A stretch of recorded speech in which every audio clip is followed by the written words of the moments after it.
Hi, ako nga pala si Cupido, ang masungit na tatay ni Kulot at ni Kongkong. Kulot ako po kung inaasar kapag ako ay nainis sa'yo, nako. Umanda ka sa akin, Kulot ka. Yan, makuha sa tingin na. Pamitingnan mo itong batang to, inaawat ko lang sila. Iyan yung blanket namin. Ayan mo, inaharot ako. Ato siya pa nagagalit. Makinig ka sa akin ha, ako yung daddy mo, Kulot.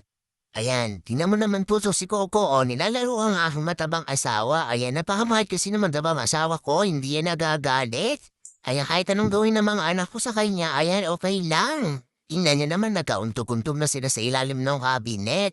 At ito naman si kulod ko, ayan, nilapitan na naman po yung blanket. Kaya bumalik ulit ako, awatin ko yan. Apo, nagagalit na ako na sa lagay na yan, kaya tuloy lumayo na ang kulot.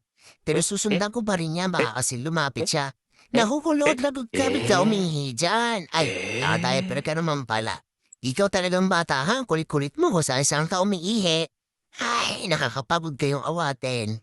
Dahil pa na nga lang ako dito? Para matahimik na rin kayo. Ay, nako, inaantok na ako. Bakit ba ganito? Ang aga-aga inaantok pa naman ako. Wala talaga akong magawa. Makawit kaya ako ng mga anak.